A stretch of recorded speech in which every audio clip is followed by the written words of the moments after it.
Hello and welcome back to Parley. These are my on-the-spot responses to the prompts you folks submit. This one is from True Parley Grandmaster Foot. Hope you'll enjoy listening. It's about degrees of freedom in games build systems and what we fill them with. Mr. Fruit says, welcome. I've requested a couple Parley on Buildcraft over the years. Specifically, I've done one on a concept I call degrees of freedom. Basically, the amount of slots in a build where you make a decision. I want to expand on that by discussing what you fill those slots with. So, part one, multipliers is maybe the most obvious thing. Multipliers are very straightforward. Take weapon modding in Warframe. Example graphic. Each mod has each weapon has 8 regular plus 1 Exilus plus 1 arcane slots, as you can see below, equaling 10 total mod slots, or degrees of freedom. Most mods increase your damage output directly or indirectly via something like accuracy or reload speed. All things being equal, you want each slot to be a different kind of multiplier, so each effect multiplies the one before it, simply because 2 times 2 times 2 is a greater amount than 1 times 5, even though both equal 6 if you were to add them together. That's the simplest way I know to explain separate multipliers. 2 times 2 times 2 is 8, but 1 times 5 is 5, even though if you added 2, 2, 2, and 1 and 5, they both equal 6. When you multiply, it's better to spread them out, basically. All things being equal, of course. Are there enough unique multipliers to fill each slot? That kind of depends on the weapon, but for some like the Daikyu, there are enough. According to general Warframe modding principles, this is as strong as a build can get. In reality, all things are rarely equal, and some multipliers are better than others. Not all mods are exactly the same. Their power can be relative to a given weapon. The problem with multiplier-based buildcraft is also that it's essentially a math problem, and that leads to all builds being basically the same, not the same in their specific mod choices, but they all follow the same logic. The idea behind making the build, the process of making the build is the same. In the case of Warframe, there are now tools that can do the math for you, and the builds they put out generally use the guidelines we've used for years. Below is the build the calculator came up with my given input parameters: Grineer, 100% headshot rate, single target damage, presumably for the Daikyu. Yep, down here. So as an example, we can see how maybe you could consider multipliers to be the entry-level form of making a build. I know that was certainly my experience when I made build videos specifically focused on Warframe much earlier in my work. It was almost entirely that we discussed multipliers. This is the thing that Warframe's build system offers you. And we're going to be going on in this parlay to discuss how a lot of degrees of freedom in a game. It sounds good, right? You can make lots of decisions and fill the game's builds with stuff you like. Put all your toys and rocket launchers onto one thing. It sounds appealing to some people. One of the reasons it can go awry is if what you put in those slots is multiplier focused, for example. Yes, Warframe has a lot of degrees of freedom on its weapon builds in this example. But what you can put in those degrees of freedom, those slots on the weapon, is mostly multiplier stuff. And then granted, Warframe has done a very good job over the years of, I'm pretty sure you say this in the very next part. I don't want to hate on Warframe. The builds have become a lot more interesting in recent years as we've received better designed and more complex mods and arcanes. Right, got a bit turned around there, you got it. But I do think there's a better framework for buildcraft. You could be filling the slots with other stuff, right? It doesn't only have to be multipliers or direct multipliers. Now, something like reload speed.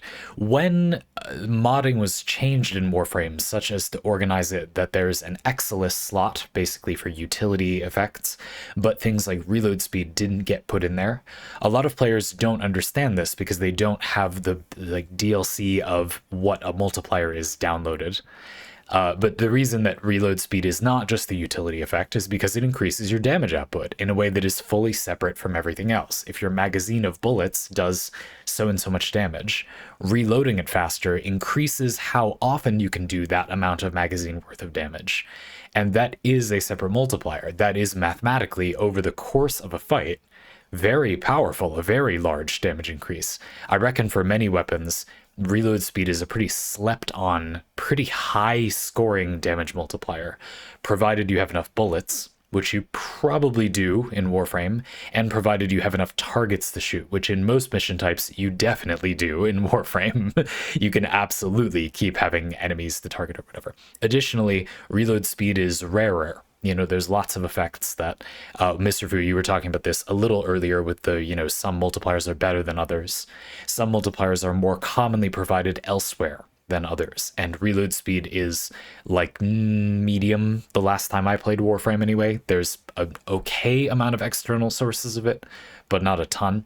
And so it's pretty likely that reload speed on a mod is going to be the source of reload speed for the build. There are abilities that do it, but there's also a lot of abilities that increase like your base damage or something. And so maybe you're getting that from there instead. You instead don't use a base damage mod and you use reload speed. Your damage could very easily go up if you did that. Cool. And so sure, you can have more interesting multipliers. I do think levels of abstraction are important here. There's an even more abstract type of damage multiplier that would be something like, I don't know, you can headshot. There's this augment for Ivara where she can stealth and use her bow ability to summon her exalted bow, and then when she shoots enemies in the head, the arrow will explode and do damage in an AoE. Obviously, hitting more targets is kind of a separate multiplier if there are lots of enemies, which there usually are in Warframe. But you can go further than this. You see what I mean? Lots of effects end up being a separate multiplier, but in a more abstract, or they add an effect to your attacks way, and we'll get back to those. But it's worth thinking about how you can push multipliers to be less and less of a math problem and more of a do you do this or not in your gameplay. Like this is a way of playing that then results in a good separate multiplier that I think is different than just this is mathematically going to increase your damage in a straightforward way, but doesn't really change like any of the things you can do. Base damage doesn't change the gameplay, you just see a bigger number when you pull the trigger, if you see what I mean.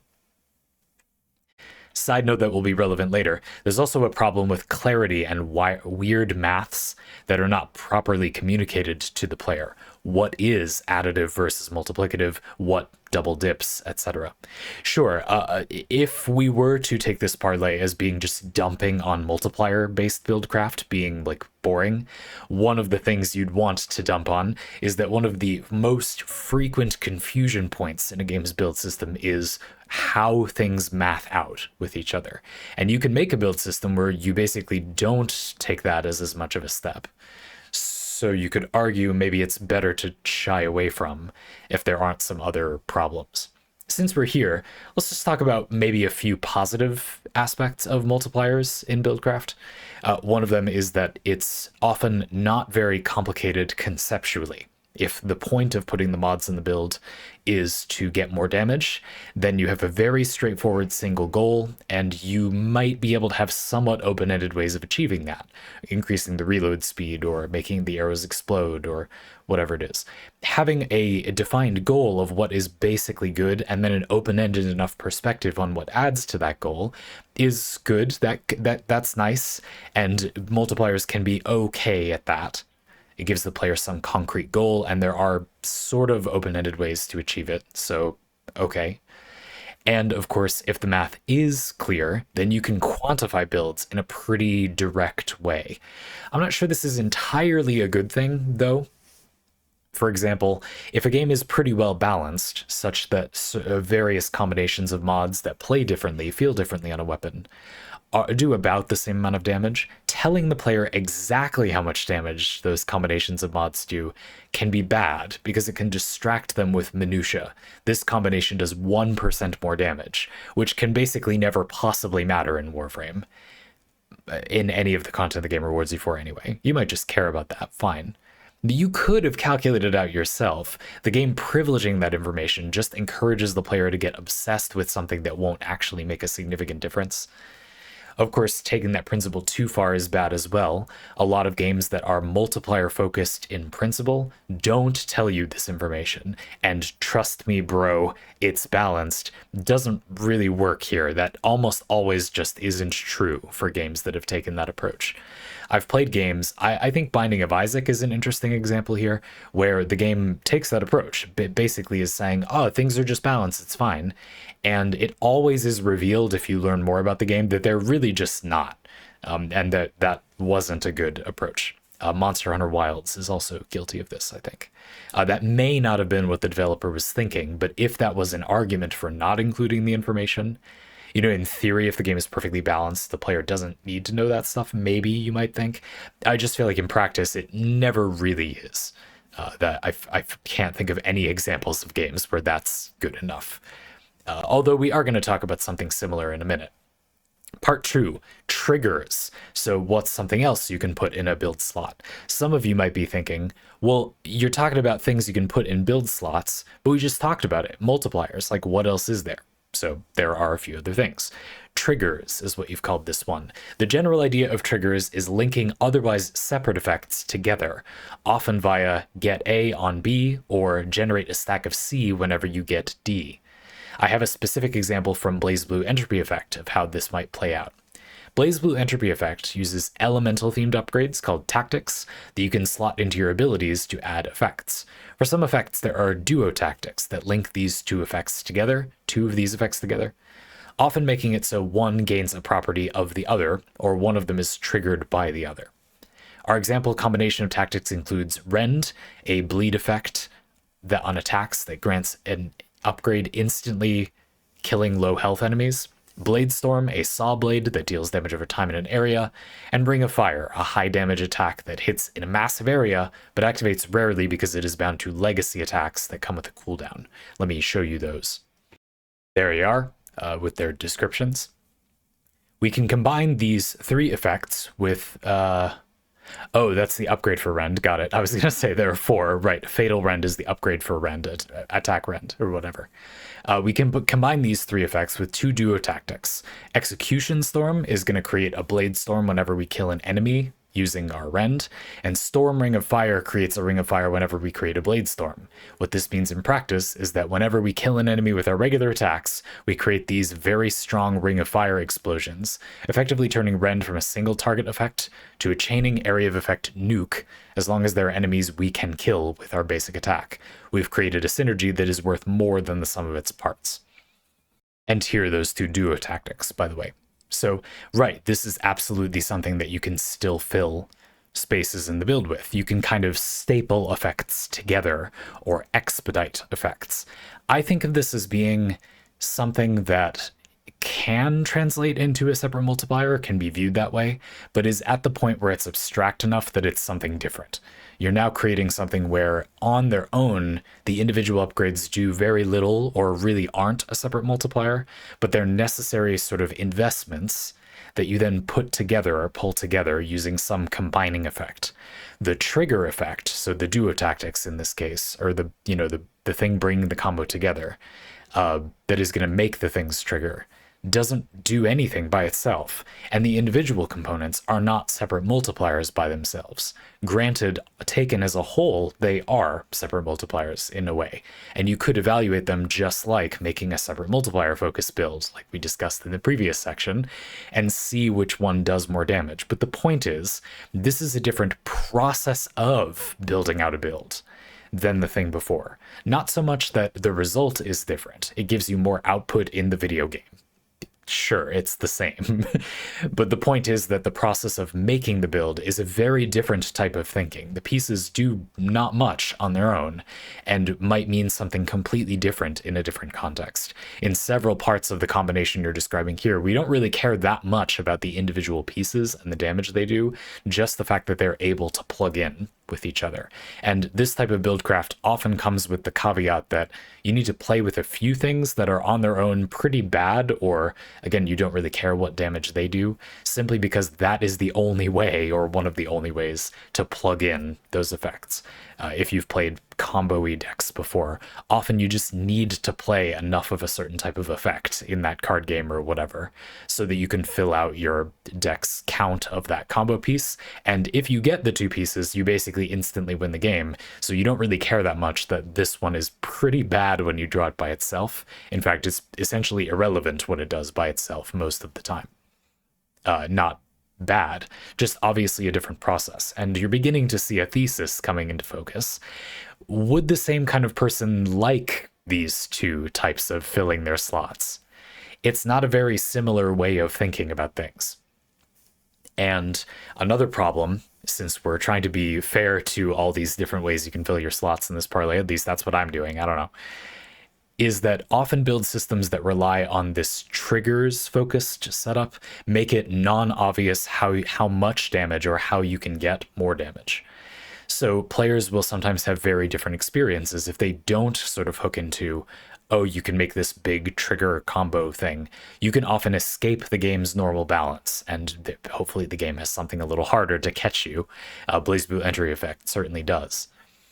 But for a lot of games, if there are these combinations possible, but the game doesn't plan for you to have them, a player who does make a combination of triggers and a player who doesn't, maybe they make a multiplier-based build, will often be having orders of magnitude different experiences that the game's balance will not be able to hold on to. I think this is a really similar phenomenon to the do you think of build systems as this thing or that thing topic, and you have this or that experience.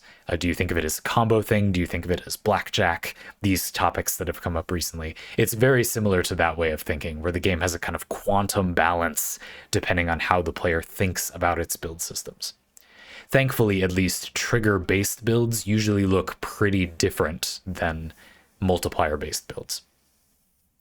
Another side note that will be relevant later, there's an additional layer of complexity in BlazBlue Entropy Effect, where Inheritance allows you to use the duo tactics without ever getting the base tactics.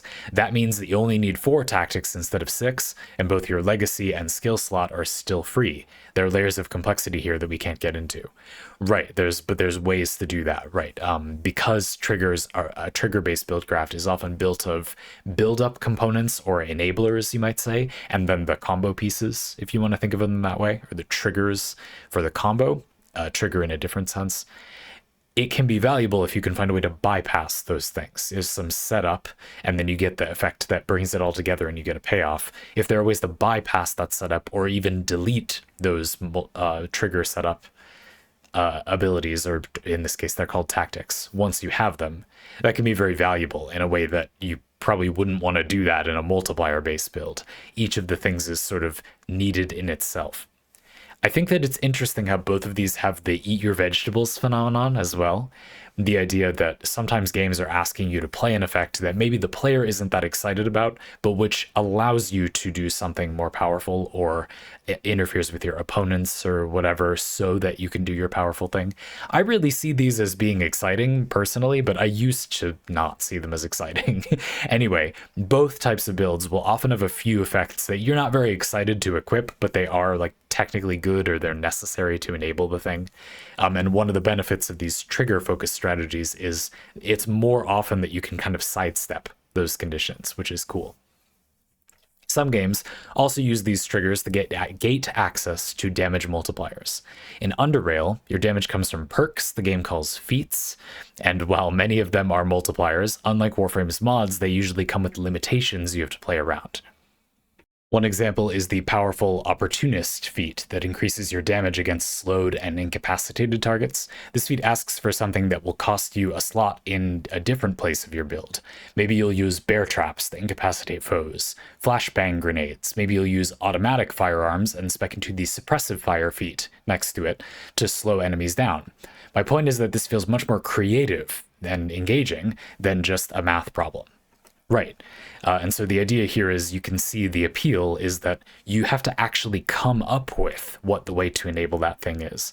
And because the thing that is creating your damage multiplier is you're combining the effects, and the effects are not in and of themselves a complete set of damage multipliers, only the combination of the suppressive fire feat and opportunist is arguably a damage multiplier. On their own, they wouldn't be unless you assume you've enabled opportunist. And this means that you have to kind of come up with where the effects are. Inventing your source of multipliers versus just taking them off a rack is definitely a big difference. But again, as I was mentioning before, there is the common concern that the player may not be able to figure out enough multipliers, and the game will sort of assume a certain number of them. If you design games, I think it's worth considering this. How much damage does your game vaguely assume the player will come up with? And if your game is a trigger-focused build system, where the player has to basically come up with or discern multipliers that are available, how many does your game then require that the player notices before they have enough damage? It may be a good idea in some of these games to make a few of them kind of obvious, to make the number that the player has to kind of scout on their own more minimal. Or if the player wants a lot of things, and then a good amount of things in your game are potentially separate multipliers. Hopefully, if you give them a few obvious ones and then they just do what they want, they will find enough of them that things will be okay. But sometimes I think games haven't checked this, and there's a way of making a build that very obviously gives you more triggers and hooks that you can affect multiple things with one shot of a weapon, or you make an involved Rube Goldberg machine of triggers, but that's only really possible when you use this type of weapon. And I have definitely played games where I feel like that's way too obvious if you know to look for it, and therefore everybody who has this thinking installed in their brain already will just instantly annihilate the game's difficulty. And that would have been revealed very quickly if the developer had analyzed, like, this is vaguely the amount of damage we think the player will achieve, and oh, this here is a dramatically easier way to achieve that than everything else. Maybe we balance that down a little bit so that it's not just the best thing by far, and those players have way too crazy of an experience. You know, they do way too much damage and the game is way too easy, and therefore not fun if the player wanted any challenge at all. Underrail is far from being unique with this, though. It's normal to power budget build pieces, so their power is inversely proportional to how difficult it is to access the effect. Right, it's just that here we're going a step further and saying you have to actually find a way to enable the effect. It's not just a mod card that says you get this damage if you do this somewhat more difficult thing. Headshot damage comes to mind, right? The mod does require you to do something to get the damage, but you don't need any external resource to do that, and there isn't much you can do anywhere else to make it so you will get more headshots. You just have to have better aim. You could put a recoil reduction mod or something, you know. Sure. In Warframe, there are a few things you can do, but you get what I mean. The way that you enable the multiplier that is conditional is on the mod, rather than here where you might find enemies that just are slowed sometimes, but for the most part, it's saying this gives you more damage if you slow enemies, but we're not going to give you any help with that. You have to do that in a fully separate part of your build. I think that is qualitatively different. And while there can also be a clarity issue with triggers, in my Mr. Fruits experience, they tend to be much clearer than multipliers, and in most games, they're also easier to test. I would agree about this. I can't tell if it's because the kind of developer who makes a more sophisticated build system is usually clearer, or if it's because of the nature of triggers, that in the nature of writing down, oh, you get this if you have this condition, it therefore renders it more obvious, you know, that this works in this way. The developer is kind of encouraged to write it, the description, in a way that is just easier to understand. I'm not sure if it's just because the kind of developer that makes this type of build system is basically just better, or if it's more that the way of coding or wording this type of feature just makes it more obvious automatically, as kind of guardrails for wording it well. And in fact, there's also lots of lack of clarity in these games, just usually not in the triggering effects themselves. But yes, I agree. I've usually had a more positive experience with clarity with these games.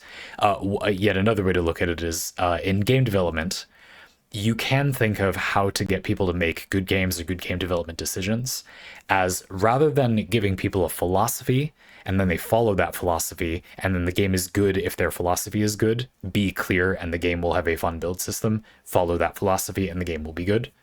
You can instead take an approach where you just try to get the game to be about, aggressively, whatever things the game would need focus on for them to be good. And so in this case, if the game is built around these triggers that link into each other, the game is being forced to prioritize that. The game is unplayable if you don't know which things hook into each other.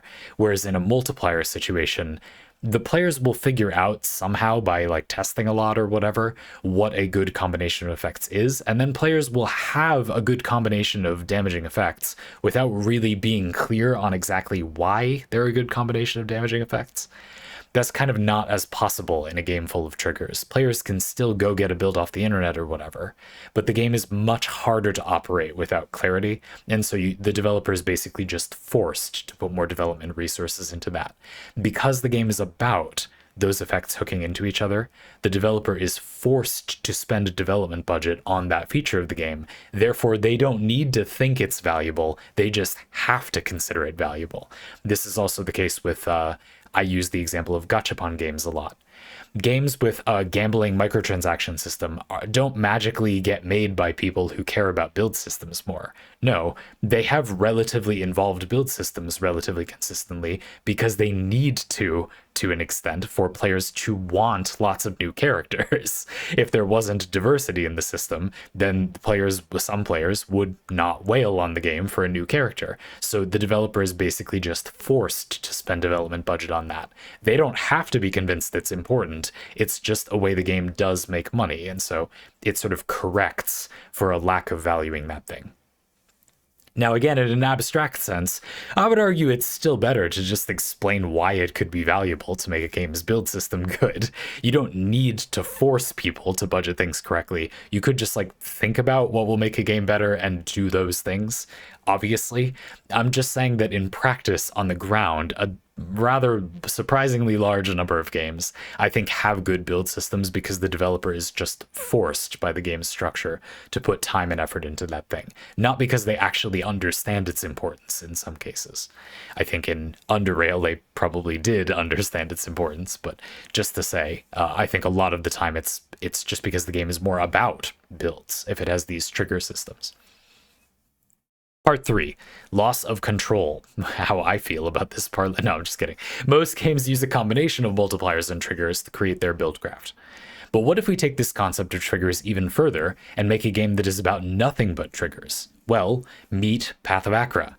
Path of Acra is a minimalistic roguelike with a simple turn-based combat system. There's very little in terms of skill expression in the moment-to-moment combat, to the point that for most builds, you literally just hit space over and over again, which makes you stay still. A lot of things in the game trigger when you stay still for your turn.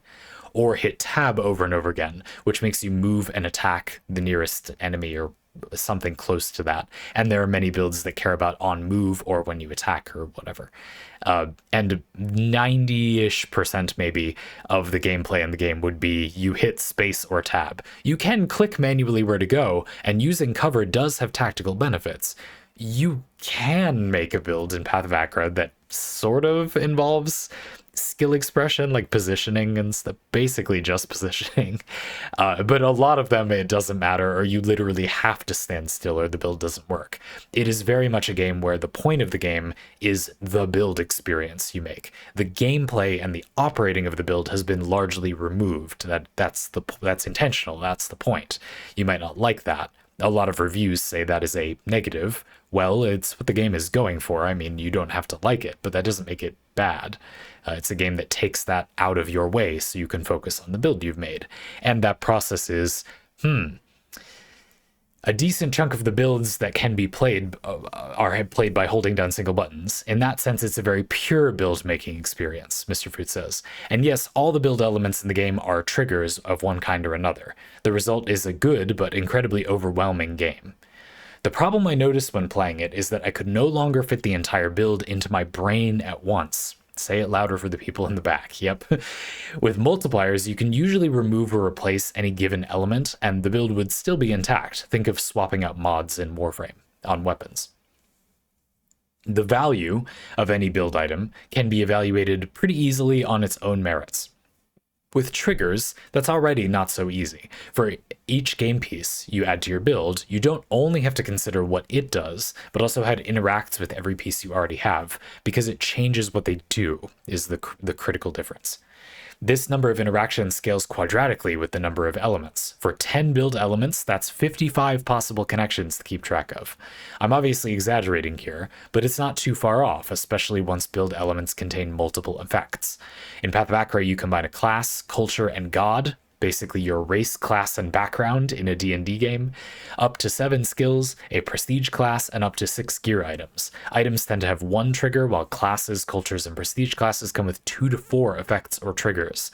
Gods are even more complex because they come with 3 active abilities that have different effects and conditions for charging them, as well as sometimes other stuff. Not all builds will make use of every degree of freedom, and not every effect you have on your build will synergize with every trigger you have, but there are still a ton of things going on at once, and the fact that they don't all synergize can actually be a negative in some ways because it can make it difficult to map out what you don't know. You know that all of your effects don't change what everything on your build does, but do change what something on your build does. So which things? Like, it's very non-standard as well. Again, this is not necessarily bad, but as Mr. Foot says, there's a turning point where when you do this, it's hard to keep it all in your head at once. For example, the powerful projection skill allows us to trigger all on standstill effects, like the Siku's ice damage, whenever we pray. Praying doesn't count as standing still normally, but this makes it so it does. Let me show you that. I know my screenshots are somewhat janky on this one, but I thought the examples were helpful enough that it was worthwhile. Without considering anything else but projection and Siku, it interacts with our culture and our god. So what do our prayers do? How easy are they to charge up? The worm god's second prayer charges on standstill. Oh god, the synergy. But we need to be flexible for the skill to do its thing, but the culture adds inflexibility. Which is a stat in the game, by the way. We need to be not inflexible, but the culture adds the inflexibility stacks. What do we do about that? I think you can see how quickly this can escalate. That's just the starting of a character's build. I hope it's clear that this is not a problem of the game failing to communicate its mechanics. I often complain about games not giving us the numbers that would allow us to make smart decisions. Path of Acra gives you every number you could ever want. It is super clear in that regard, and there's even a search feature at the top right that lets you just search a keyword and it just shows you everything on the screen that does that. You want to make a build around standing still, just type stand still and it highlights everything in the build system that does that. This can greatly expedite.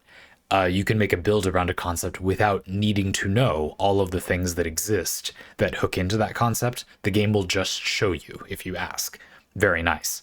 So right, the problem doesn't have anything to do with that, but something about triggers makes them really hard to keep track of. I found a graphic on Reddit that tries to explain a build. I will rest my case by showing you that, and here it is. In this example, the resolution of my janky screenshot is bad and you can't actually read it, but the point is, it's not entirely straightforward exactly how everything in the game will actually occur or trigger. So, yeah, it's a lot. Warframe is a game, Mr. Foot concludes, that no longer has tension in its buildcraft. Nearly everything can work, and that's not a bad thing. In many ways, Warframe is healthier than it's ever been, and I still enjoy it in the buildcraft process within. But Underrail and Path of Acra have reminded me that triggers are much more interesting than just multipliers, and how nice it feels if games push back against the monstrosities of synergy you come back up with.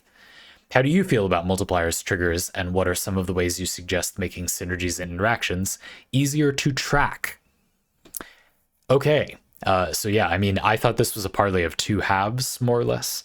You're explaining this concept. It's interesting to sort of unpack what is positive or negative about these approaches and how they're often combined. Obviously a lot of games have some amount of multipliers and some amount of triggers, but an emphasis on one or the other. And it's not that common for a game to have literally just multipliers. That's kind of arguable anyway, or literally just triggers. That is possible, but just not that common. Path of Acra, a pretty obvious example. And now we've discussed that. That's a thing to unpack anyway. What is now our task? It is to look at if there's sort of anything else, if we want other meaningful categories of effect or multiplier. And then also basically what is a good way to get players to not be overwhelmed by mostly the trigger and maybe if there's anything else, way of making builds. Sure.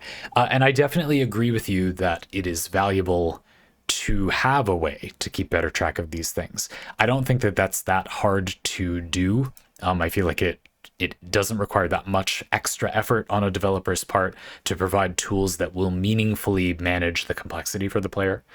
And To be blunt, I feel like that is very obviously part of these games. It's really weird to me when you hear complaints about a game where people will say, oh, like menuing through this game in between missions is really annoying. And then other people have a tendency to say, oh, well, that's not part of game design somehow, or it should be disregarded that it's a faff to get through the menus. But why? I mean, it affects the time you spend playing the game. It feels, for many people, I think, going into the menus simply isn't part of the game, regardless of what you do there, regardless of how much the game is focused on that. A very absolutist, very reductive way of thinking about games. And the fun part of a game is, of course, the parts of the game that you spend your energy on to enjoy. It's not somehow apologized for if a game asks a lot of you and then the benefit for asking a lot of you like isn't better than some other, like that's just less fun. That doesn't mean it's bad. It could still be fun, but there's no, I don't know, like alimony given for a part of a game that isn't enjoyable, but you do need to spend your time on to get to the enjoyable part. How about this? If the game is meant to be fun, why not have the parts of it be focused on being enjoyable? That would be better. You know, those are people making an argument because they don't want people to complain about the game. You know, you imagine the person that is hearing the complaint about the faff in the menus and saying, oh, that part doesn't matter. Like, there isn't really an argument that it doesn't matter. What they're really saying is they don't want to think about that complaint. And they have the choice to just not respond to that post on Reddit. So I don't think that's a very useful argument to humor. Yes, some clarity would be good. I do think that the tricky part is that on a basic level, letting the player just like take notes inside of the game would help, but a lot of people won't do or won't perceive as a positive thing. It feels like you have to do homework or whatever. And making it a little worse, the idea I described before that I was setting out for this part of the discussion, where you can kind of get a game to turn out okay if you can force the developer to be motivated to make parts of the game clear, rather than like convincing them that those things are just important and you ought to put effort into them. Forcing the game to rely on this thing being clear, and therefore the developer wants to make the wording of the build systems good. You remember that whole thing? Well, this is the opposite, right? If you let the player put in notes and like help themselves manage all the complexity, it doesn't mean that the developer will make the game unclear, but you are kind of removing that need to focus on that part of the game. So you can imagine that there will be developers where that part of the game is going to be less clear, less refined, because there will be pressure taken off of it in the development process by the player's ability to take notes. And it's not the player's job to fix that. That it would be good development to fix that. What we want ideally is for the developer to put all of the effort that is worthwhile into making the thing clear and give the player the ability to take notes, not replace the clarity with the player's ability to take notes. There are more complex ways we could represent a build's complexity. For example, you could make a game that literally just showed the player a trigger map of all of the effects. I think that's likely possible for some types of build systems. You could write a bit of your game's code that would basically automatically show the player a map of how the build operates or what happens when you do certain things. For example, let's say that a build has a light, a heavy attack, and then a special, or some kind of like spell casting button. Have the player be able to open up a menu that shows something like this, but with branches for, you know, the X button, the Y button, and then right trigger, whatever their three attacks are. And then X, there'll be a little arrow and it will show you, if any, what effect will trigger when you do your attack, or what effects trigger, and what things are triggered by those things, etc. The game has code that has to know what things will trigger when those effects go off. So I don't think it's going to be that unmanageable for the game to just procedurally present that information to the player. We've talked about this before with multipliers. The game obviously has the ability to, like, it does the math out of these equations. So it's not really that unreasonable to ask the game to just show the player the math that it did. That's not going to take no effort, but that's hardly outside the realm of possibility. That should be pretty straightforward to do. You could even go as far as having the game just like simulate pressing the player's X button and just see what triggers, and then just tell the player what triggered. That is something, it's basically just a combat log reorganized into a menu. So I think that's very achievable and would do a lot to manage this complexity. Even the simple thing that Baldur's Gate 3, for example, does, where they manage your action economy by making 3 different little symbols, a green dot for your action, a orange square for your bonus action, and a purple dot for your reaction, which can be spent on different, pretty much mutually exclusive things. Bonus action isn't an extra action, it's a faster, smaller, separate type of action. You can click on each of those icons, the green circle, the orange square, or the purple circle, and it will just show you a list of your things that you have, spells or attacks or whatever, that are an action, that are a bonus action, that are a reaction. So on a basic level, this is done to an extent in existing games and not very difficult to do, but tremendously valuable, especially when making a build. Notice that when you click bonus action while playing your Baldur's Gate 3 character, that there's not much there. Perhaps you shop for a subclass that gives you a noteworthy bonus action. And 5th edition D&D, which is what Baldur's Gate 3 stuff is based on, is also itself focused on having classes and subclasses that have like noteworthy marquee features that are like a bonus action, an action, a reaction, etc. The Ancestral Guardian, is that what it's called? Barbarian subclass gives you a noteworthy reaction, a really valuable reaction that you can use often. The Berserker Barbarian subclass, is that what it's called, with Frenzy, gives you a noteworthy bonus action. So if you were looking for one or the other, it would then be much easier to narrow down, oh, maybe I'm considering this subclass more strongly, if you wanted to make a build that way. Just showing the player, this is how much stuff you have allocated onto this or that, is valuable, and not just to spread it out. You can have the reverse situation where, yeah, in D&D, you get those 3 pieces of your action economy, your action, bonus action, reaction. So you probably want something to spend them all on readily. So maybe you'll spread out your features somewhat to be, give you something good to do with your time using all those 3 parts of your turn. Whereas in other games, maybe if you check what your buttons do and you see that the X button, your basic attack, triggers all this stuff, you go, well, I'm gonna be basic attacking because I want to do all that stuff. So I'm gonna put more things that trigger when I basic attack, and that would tell you that. You see what I mean?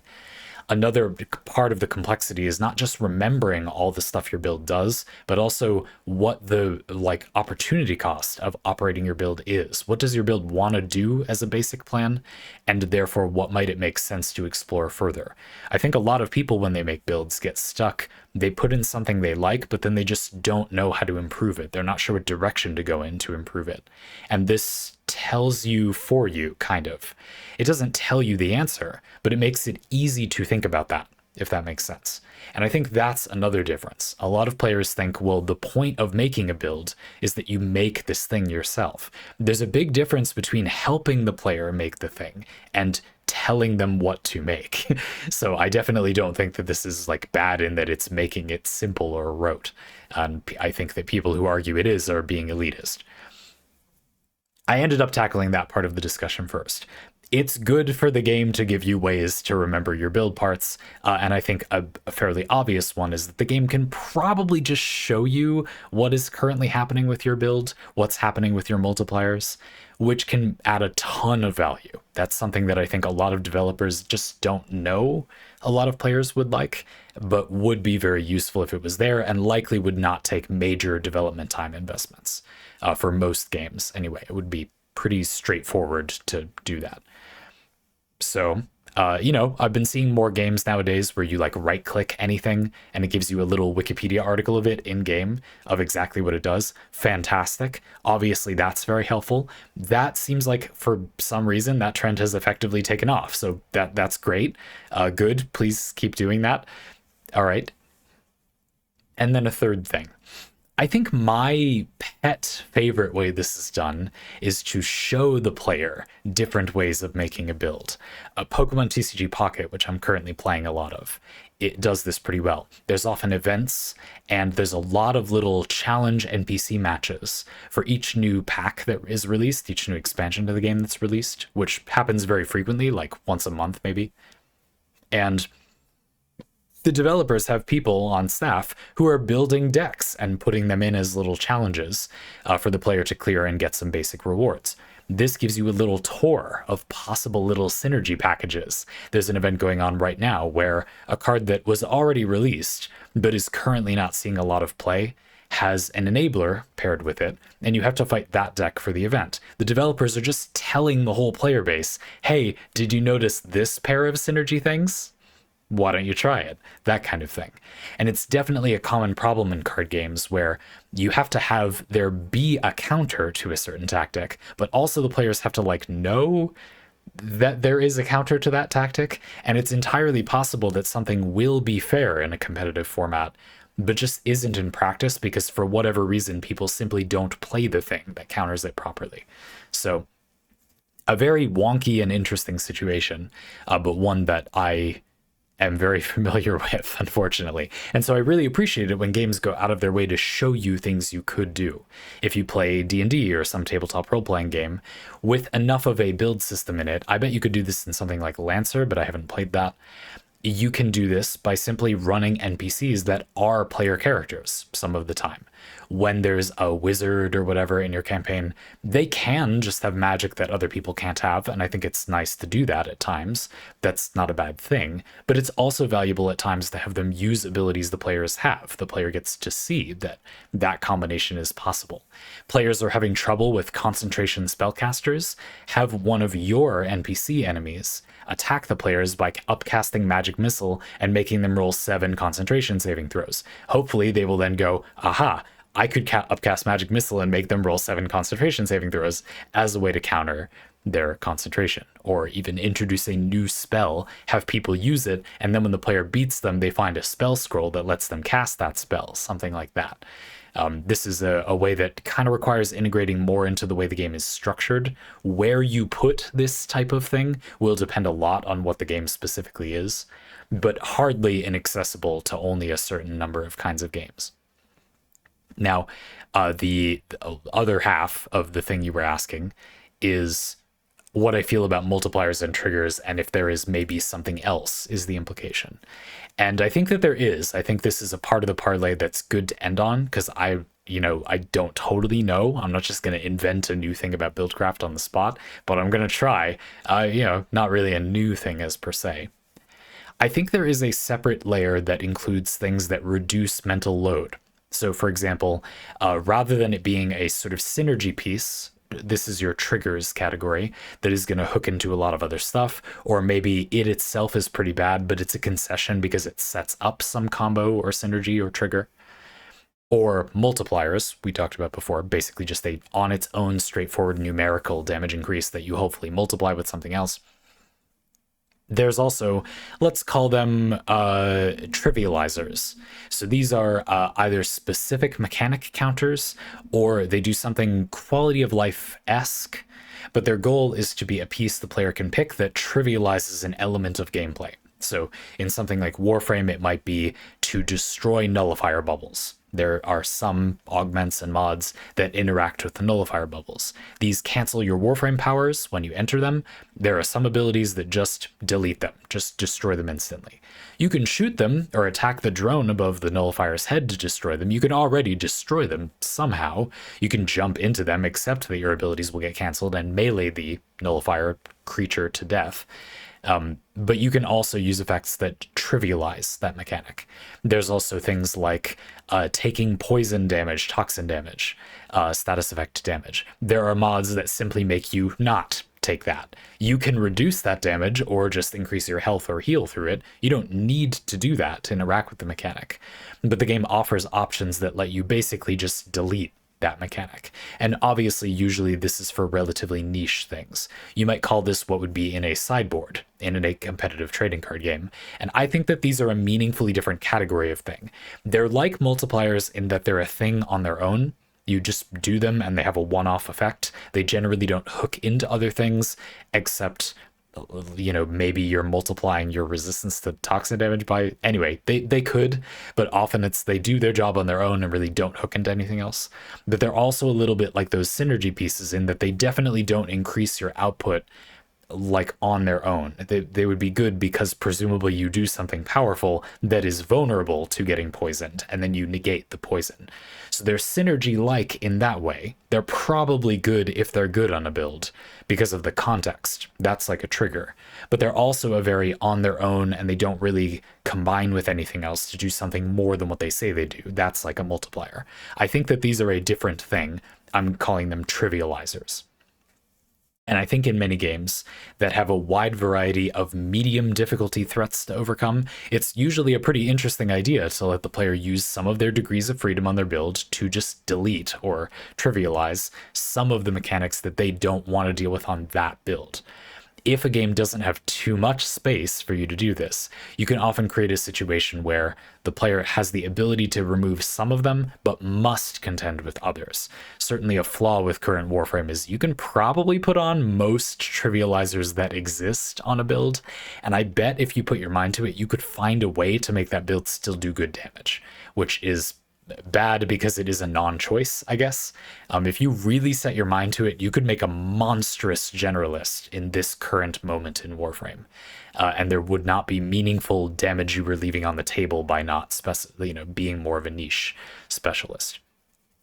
Having a lot of different guns also means that you can put trivializers on different weapons and only bring that weapon out when you actually face those enemies. I remember for a little while I had done this thing where I had a weapon that was really good against ferrite armor, and then a weapon that was really good against alloy armor, and they had different trivializers that countered the enemies that have those things as well.